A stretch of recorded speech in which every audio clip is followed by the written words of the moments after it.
تو ساری بات کا خلاصہ یہ ہے میرے عزیزوں کہ والدین اگر زندہ ہیں، حیات ہیں، تو ان کی قدر کریں، ایک بہت بڑی دولت ہے، ان کی زیارت، مقبول حج اور عمرے کا ثواب ہے، ان کی خدمت کا اجر دنیا میں بھی ملے گا، آخرت میں بھی ملے گا۔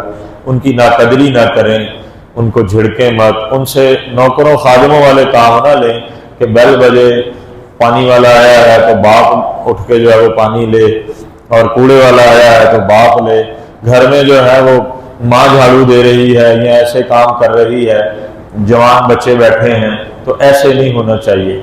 ماں باپ کی تعظیم ہو، ماں باپ کا ادب ہو، بولتے ہوئے لہجے میں نرمی ہو، ادب ہو۔ اگر وہ بڑھاپے میں ہیں، ان سے کوئی ایسی بات ہو جائے یا ایسی بیماری میں ہیں تو اس وقت جو ہے اف تک نہ ہو، پیشاب پخانہ بھی ان کا اٹھانا پڑے تو اللہ کا حکم سمجھ کر ان کی خدمت جو ہے وہ دل سے کی جائے اور ان کے لیے دعا کی جائے۔ اللہ تعالیٰ اس پر کیا دیں گے؟ حج اور عمرے کا اجر بھی دیں گے، مستجاب الدعوات بھی بنائیں گے، رزق میں بھی برکت دیں گے، دنیا بھی بنائیں گے، ایمان پر خاتمہ۔ الحمدللہ رب العالمین والصلاة والسلام علی سید المرسلین فللہ الحمد رب السماوات ورب الارض رب العالمین وَلَهُ الْكِبْرِيَاءُ فِي السَّمَاوَاتِ وَالْأَرْضِ وَهُوَ الْعَزِيزُ الْحَكِيمُ اللهم إني ضعيف فكبرني وإني ذليل فأعزني وإني فقير فارزقني اللهم رب الحل والحرام ورب المشعر الحرام ورب البيت الحرام ورب الركن والمقام ابلغ لسيدنا ومولانا محمد منا السلام۔ بزرگان محترم، برادران عزیز، والدین کے بھی کچھ حقوق ہیں اور والدین کے ساتھ حسن سلوک کرنا یہ مومن کی بڑی سعادت ہے۔ اللہ کے پیارے نبی حضرت محمد صلی اللہ علیہ وآلہ وسلم نے اس کے بارے میں بہت ساری تعلیمات دیں۔ اس مناسبت سے جاننا چاہیے کہ بخاری شریف کی ایک روایت ہے، حضرت عبداللہ بن مسعود رضی اللہ تعالیٰ عنہ نے سوال کیا کہ اے اللہ کے پیارے نبی صلی اللہ علیہ وآلہ وسلم، سب سے افضل عمل کون سا ہے؟ تو آپ صلی اللہ علیہ وآلہ وسلم نے فرمایا وقت پر نماز ادا کرنا۔ اور پھر انہوں نے سوال کیا کہ دوسرے نمبر پر اس کے بعد سب سے افضل عمل کیا ہے؟ رسول اللہ صلی اللہ علیہ وآلہ وسلم نے فرمایا کہ والدین کے ساتھ حسن سلوک کرنا۔ انہوں نے پھر سوال کیا تو پھر رسول اللہ صلی اللہ علیہ وسلم نے فرمایا کہ اس کے بعد سب سے افضل عمل یہ ہے اللہ کے راستے میں جہاد کرنا۔ اب یہ حدیث پاک بخاری شریف کی ہے اور اس کے اندر 3 باتیں رسول اللہ صلی اللہ علیہ وسلم نے بیان فرمائی۔ غور کریں کہ صحابی کا یہ سوال کہ سب سے افضل عمل کیا ہے، یہ اور جگہوں پہ بھی اس طرح کی روایات آتی ہیں کہ افضل عمل کیا ہے۔ مختلف سائلین ہیں، آپ صلی اللہ علیہ وسلم نے سب کو مختلف اعمال بتائے، تو علماء نے اس سے ایک بات تو یہ نکالی ہے کہ صحابہ کرام رضوان اللہ علیہ مجمعین بڑے حریص تھے نیکی میں آگے بڑھنے کے لیے، اس لیے وہ افضل عمل تلاش کرتے تھے۔ اس میں افضل عمل کون سا ہے؟ ہمیں بھی دین کے معاملے میں یہ کوشش ہمیشہ کرنی چاہیے کہ زیادہ سے زیادہ اللہ کا قرب حاصل ہو، اجر و ثواب ملے، نیکی میں ہم اپنے آپ کو بہتر کریں۔ دوسری بات اس میں سے یہ نکلتی ہے کہ مختلف صحابہ کو مختلف جوابات دیے گئے، کسی کو کوئی عمل افضل بتایا گیا، کسی کو کوئی عمل، تو علماء نے اس میں سے مسئلہ یہ نکالا ہے کہ سائل کی کیفیت دیکھ کر اس کے لیے افضل عمل بتایا کہ اس بندے کے لیے جو آنے والا ہے افضل عمل کون سا ہے۔ آیا نماز میں سستی ہے تو نماز کے بارے میں ترغیب دی، والدین کے بارے میں، یا کوئی اور عمل جو جس میں اس کی اصلاح ہو سوال کرنے والے کی اور یہ نیکی میں آگے بڑھ رہا ہو۔ یہ بھی علماء نے ایک اس میں سے فائدہ نکالا ہے۔ اور تیسری بات جو کہ میرے عنوان اور مضمون کے مطابق ہے والدین کے متعلق، کہ نماز تو حقوق اللہ میں شامل ہے اور عبادت ہے، اور وہ دین کی ایک پہچان ہے، وہ بھی کوئی دین ہے جس کے اندر، یا مذہب ہے جس کے اندر سجدہ ہی نہ اللہ کو۔ لیکن غور طلب بات یہ ہے کہ حقوق العباد کے اندر جو دوسرے نمبر پر بات بتائی گئی ہے اس حدیث پاک میں، وہ حقوق العباد کے اندر سب سے افضل عمل ہے ماں باپ کے ساتھ اچھا سلوک کرنا۔ اور جہاد فی سبیل اللہ کو بھی اس کے بعد میں ذکر کیا۔ اللہ کے جہاد فی سبیل اللہ کی کتنی فضیلت ہے، لیکن ماں باپ کے ساتھ حسن سلوک کو مقدم کیا جہاد فی سبیل اللہ پر بھی۔ علماء کرام نے اس میں سے ایک مسئلہ یہ بھی نکالا ہے کہ دین اصل میں شوق کا نام نہیں ہے کہ جو بات سامنے آئی اس کے مطابق آدمی چلنا شروع کر دے۔ دین اطاعت اور اتباع کا نام ہے۔ ایک وقت ہے کہ ماں باپ کی کوئی دیکھ بھال کرنے والا نہیں ہے، بیمار ہے، تو اب شوق تو یہ ہے کہ پہلی صف کا نمازی ہے، کہ پہلی صف میں جا کے نماز ادا کرے، یہ شوق ہے۔ لیکن پیچھے ماں باپ کی دیکھ بھال کے لیے اس کے علاوہ کوئی نہیں ہے، تو اب اللہ کا حکم یہ ہے کہ ماں باپ کی خدمت میں لگا رہے۔ شوق یہ ہے کہ پہلی صف میں نماز ادا کرے، شوق یہ ہے کہ اللہ کے راستے میں چلے پہ نکل جائے، شوق یہ ہے کہ جہاد فی سبیل اللہ پہ چلا جائے۔ لیکن اس وقت جو موقع ہے اس کا حکم کیا ہے یہ دیکھنے کی ضرورت ہے۔ جیسے ایک اور مثال ہے کہ کوئی شخص کسی جنگل میں یا کسی ویرانے میں یا کسی ایسی جگہ پہ اپنی بیوی کے ساتھ ہے کہ وہ اور اس کی بیوی اکیلے ہیں اور نماز کا وقت ہے، اور وہ اپنی بیوی کو ایسی جگہ پہ چھوڑ کے جا رہا ہے نماز کے لیے کہ وہ غیر محفوظ ہے، تو اب دین یہ نہیں ہے کہ وہ کہے کہ میں نے ہر حال میں جا کے نماز ادا کرنی ہے، کہ اجر ملے گا، جماعت کا اجر ملے گا، پہلی صف کا اجر ملے گا، تکبیر اولیٰ کا اجر ملے گا۔ اب دین یہ ہے کہ اپنی بیوی یہی نماز ادا کر لے، اپنی بیوی کا خیال رکھے، اس کا تحفظ کرے۔ تو خیر یہاں پہ اس حدیث پاک میں ہی صرف جہاد پر والدین کو افضلیت نہیں دی گئی اس حدیث پاک میں، بلکہ اور مقامات بھی ایسے آئے ہیں۔ مثال کے طور پہ ایک شخص آیا اور آ کر اس نے کہا اللہ کے نبی صلی اللہ علیہ وآلہ وسلم، میں دو چیزوں پر آپ کے ہاتھ پہ بیعت کرتا ہوں، ایک ہجرت پر کہ مدینہ پاک کی ہجرت کر کے میں یہاں آ جاؤں سب کچھ چھوڑ چھاڑ کے، اور دوسری چیز اللہ تعالیٰ کے راستے میں جہاد فی سبیل اللہ۔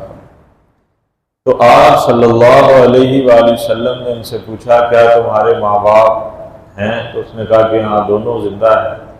تو فرمایا جاؤ جا کر پھر ان کی خدمت کرو۔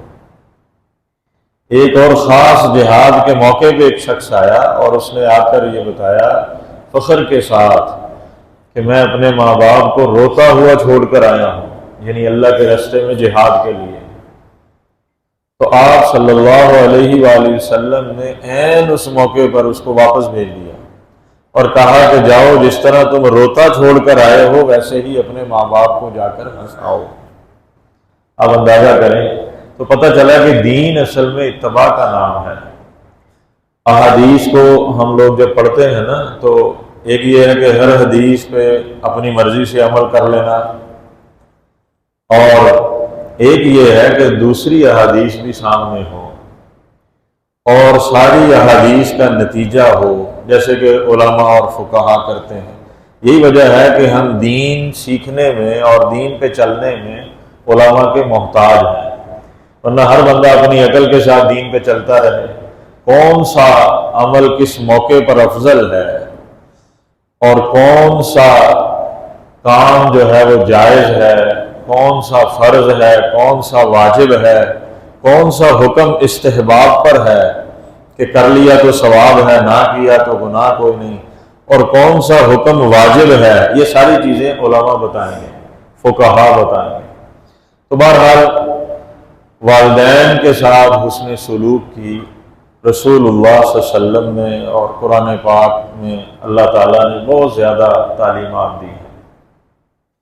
اللہ تعالیٰ نے ایک جگہ پہ یہ فرمایا وَوَصَّيْنَا الْإِنسَانَ بِوَالِدَيْهِ حُسْنًا، کہ ہم انسان کو نصیحت کرتے ہیں کہ وہ اپنے ماں باپ کے ساتھ اچھا سلوک کرے، اور بعض موقعوں پہ تو اس طرح بیان فرمایا وَقَضَىٰ رَبُّكَ أَلَّا تَعْبُدُوا إِلَّا إِيَّاهُ وَبِالْوَالِدَيْنِ إِحْسَانًا، کہ اللہ تعالیٰ نے یہ حکم سنا دیا ہے، فیصلہ جاری کر دیا ہے کہ اس کا کوئی شریک نہیں ہوگا، یہ اللہ کا پکا فیصلہ ہے، اور وَبِالْوَالِدَيْنِ إِحْسَانًا، اور یہ بھی فیصلہ سنا دیا ہے کہ ماں باپ کے ساتھ اچھا سلوک کیا جائے۔ اِمَّا يَبْلُغَنَّ عِندَكَ الْكِبَرَ أَحَدُهُمَا أَوْ كِلَاهُمَا فَلَا تَقُل لَّهُمَا أُفٍّ، دونوں میں سے کوئی ایک یا دونوں ہی بڑھاپے میں پہنچ گئے ہیں تو ان کے سامنے اب اف بھی نہ کرو، اس لیے کہ جب آدمی بوڑھا ہو جاتا ہے تو اعصابی طور پہ کمزور ہو جاتا ہے اور عقل اور حواس اس کے کمزور ہو جاتے ہیں، بعض اوقات وہ بات کرتے ہوئے اسے اندازہ نہیں ہوتا صحیح بات ہو رہی ہے غلط ہو رہی ہے، ڈپریشن میں بعض والدین چلے جاتے ہیں، اعصاب کی کمزوری کی وجہ سے نیندیں ان کی خراب ہو جاتی ہیں، خوراک کے معمولات، تو ان سارے مسائل کی وجہ سے اف نہ کرو۔ اور وَلَا تَنْهَرْهُمَا، کہ ان کو جھڑکو بھی مت، جیسے نوکروں کو خادموں کو جھڑک دیتے ہیں، تنگ آ کر چڑچڑا پن اپنے اندر پیدا نہ کرو، اگر آئے بھی طبیعت میں ایسی بات تو آدمی کو اس کو دبانا چاہیے، اور اگر کوئی غلطی ہو جائے تو معافی مانگ لینی چاہیے۔ اور وَقُل لَّهُمَا قَوْلًا كَرِيمًا، یعنی ان کی طرف سے اگر کوئی بات ہو بھی جائے تو تمہاری طرف سے نرمی والا لہجہ ہو۔ وَاخْفِضْ لَهُمَا جَنَاحَ الذُّلِّ، اور ان کے سامنے جو ہے وہ جھکے رہو، ان کے سامنے، میں اپنے الفاظ میں عرض کر رہا ہوں کہ اگر تمہیں کوئی ذلت بھی اٹھانی پڑے تو ان کے سامنے ذلیل ہو جاؤ، اسی میں تمہاری عزت ہے، یعنی ان کے سامنے مقابلہ نہ کرو، اینٹ کا جواب پتھر سے نہ دو اور ان کو لاجواب نہ کرو، رسوا نہ کرو۔ یہ ساری باتیں کرنے کے بعد بھی اللہ فرماتے ہیں کہ رب ارحمہما کما ربیانی صغیرا، ان کے لیے اللہ سے پھر دعا بھی مانگو کہ خدمت سے ان کا حق ادا نہیں ہوا، اللہ سے دعا کرو کہ یا اللہ آپ ان پہ رحم فرما دیجئے، آپ ان پہ فضل فرما دیجئے، کرم فرما دیجئے۔ ربکم اعلم بما فی نفوسکم، اور یہ ساری چیزیں تمہیں دل سے کرنی ہیں۔ تو میرے عزیزو، والدین کے اتنے زیادہ حقوق ہیں، ہمیں کوشش کرنی ہے کہ ہم والدین کے ساتھ اچھا سلوک کریں جن کے والدین زندہ ہیں۔ بعض اوقات ان کو اس نعمت کی قدر نہیں ہوتی، اس طرف دھیان نہیں ہوتا، وہ ماں باپ کو جو ہے وہ سمجھتے نہیں ہیں کہ یہ کوئی دولت ہے، یہ کوئی نعمت ہے، یہ کوئی سایہ ہے، حالانکہ رسول اللہ صلی اللہ علیہ وآلہ وسلم کے ہاں آپ کی تعلیمات جو ہیں وہ والدین کے بارے میں بہت زیادہ ہیں اور اس کی بہت زیادہ فضائل ہیں۔ حدیث پاک میں آتا ہے کہ ماں باپ کو ایک محبت کی نظر سے دیکھنا مقبول حج اور عمرے کا ثواب ہے اس پر۔ اور آج کل تو حج مہنگا اتنا ہو گیا ہے، مجھے لگتا ہے کہ یہ طریقہ زیادہ ہر بندے کے لیے آسان ہے، ہر بندہ تو حج کر ہی نہیں سکتا، لیکن اب غور کریں کہ حج جیسا عمل والدین کی زیارت پر اس پر اجر مل رہا ہے۔ حضرت اویس کرنی رضی اللہ تعالیٰ عنہ کتنا بڑا مقام پا گئے۔ آپ غور کریں کہ رسول اللہ صلی اللہ علیہ وآلہ وسلم سے انہوں نے پیغام بھیجا کہ میری والدہ بیمار ہیں، لیکن میں آپ کی خدمت میں آنا چاہتا ہوں، آپ کی زیارت کرنا چاہتا ہوں، زیارت کا شرف حاصل کرنا چاہتا ہوں، لیکن میری والدہ بیمار ہیں۔ تو رسول اللہ صلی اللہ علیہ وآلہ وسلم نے انہیں یہ فرمایا کہ تم میرے پاس نہ آؤ۔ اب وہی بات جو میں نے شروع میں بیان کی کہ دین شوق کا نام نہیں ہے۔ اب یہ کتنی بڑی فضیلت ہے صحابیت، اس کا اندازہ جو ہے وہ لگانا مشکل ہے کہ ایک صحابی کا جو مقام ہے صرف ایک زیارت پر چل کے جانا اور آپ کی ایک صحبت پر وہ حاصل ہو رہا ہے۔ اور صحابہ کا مقام سب سے زیادہ ہے امت میں رسول اللہ صلی اللہ علیہ وسلم کے بعد۔ جب صحابہ کہتے ہیں تو اس کے اندر اہل بیت بھی شامل ہوتے ہیں۔ تو اب غور کریں کہ حضرت اویس کو کیا حکم ہو رہا ہے، اور وہ یہ نہیں کہہ رہے کہ اور بھی تقاضے ہوتے ہیں، باہر آنا جانا پڑتا ہے، اتنا بڑا شرف ہے، میں جا کر جو ہے وہ رسول اللہ صلی اللہ علیہ وسلم کی ایک صحبت حاصل کر لوں، زیارت حاصل کر لوں۔ صحابہ تو ایسے تھے کہ کبھی بھی آپ صلی اللہ علیہ وسلم کو اپنی نظروں سے اوجھل نہیں ہونے دیتے تھے۔ حالت جنگ کے اندر بھی آپ کی ذات اور شخصیت ایسی مرکزی شخصیت ہے پورے عالم کے لیے اور صحابہ کے لیے کہ حالت جنگ میں بھی آپ صلی اللہ علیہ وسلم کو اپنی نظروں کے سامنے رکھتے تھے۔ ابو دجانہ رضی اللہ تعالیٰ عنہ کا واقعہ ہے کہ انہوں نے حالت جنگ کے اندر آپ صلی اللہ علیہ وسلم کی طرف اپنا سینہ رکھا اور اپنی پشت پر آنے والے تیروں کو روکا۔ وہاں پہ بھی اتنا ادب کیا کہ آپ صلی اللہ علیہ وسلم کو پیچھا نہ ہو، حالانکہ اصولی طور پر سامنے رخ کر کے جنگ لڑنی چاہیے۔ تو صحابہ ایسے تھے۔ شیخ الاسلام مفتی تقی عثمانی صاحب دامت برکاتہم نے لکھا ہے کہ صحابہ ایسے تھے کہ اگر یہ کوئی اصول اللہ کی طرف سے ہوتا کہ کوئی شخص اپنی جان دے دے کسی دوسرے کے لیے تاکہ اس کی جان زندگی بڑھ جائے، تو سارے صحابہ حضور صلی اللہ علیہ وآلہ وسلم سے ایسی محبت رکھتے تھے، ایسی عقیدت رکھتے تھے کہ سارے اپنی جان اس بات پر دے دیتے کہ رسول اللہ صلی اللہ علیہ وآلہ وسلم ایک سانس دنیا میں ہم سے زیادہ جی لیں۔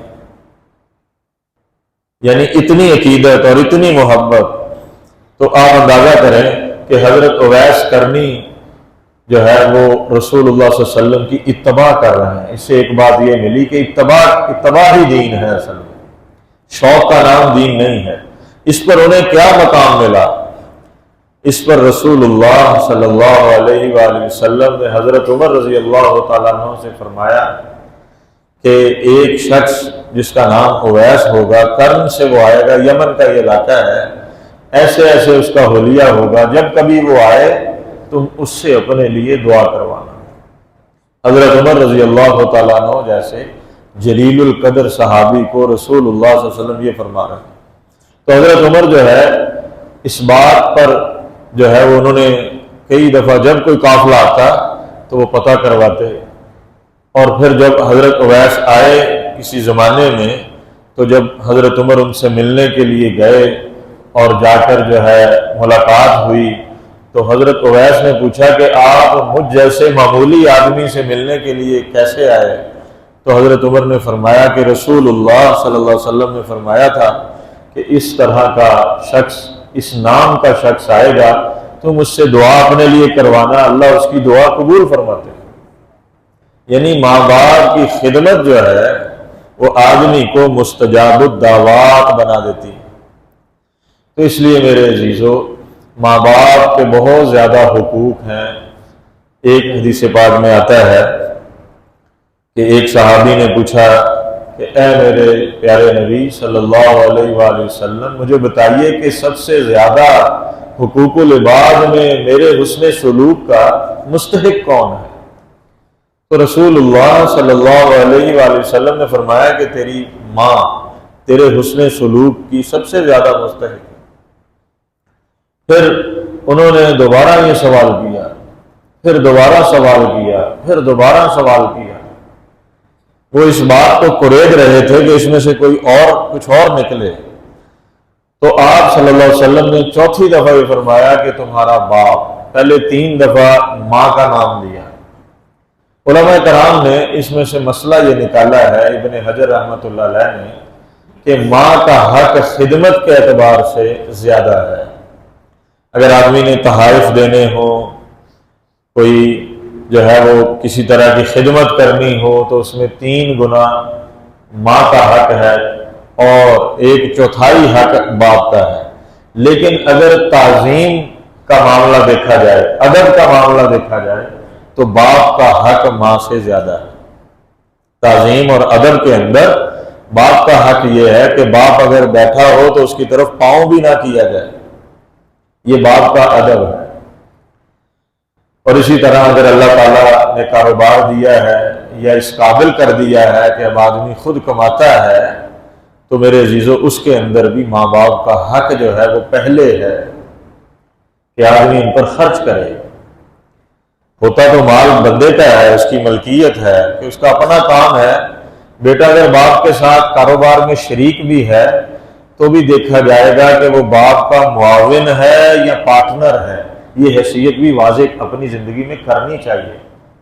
اگر بیٹے اکٹھے رہتے ہیں تو کون سی چیز کس کی ہے ان کو پتہ ہونا چاہیے۔ بعد میں بچے آپس میں لڑتے مرتے رہتے ہیں، ایک بیٹا کہتا ہے زیادہ وقت میں نے گزارا باپ کے ساتھ۔ اب وہ معاون تھا، مال میں باپ نے جو کمایا وہ معاون تھا، پارٹنر نہیں تھا۔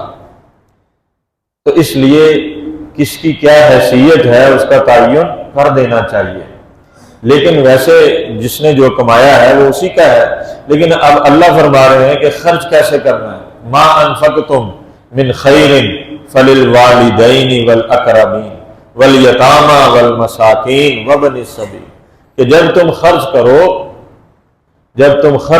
خیر کی جگہ پر، فللوالدین پہلے ذکر کیا کہ ماں باپ پر خرچ کرو۔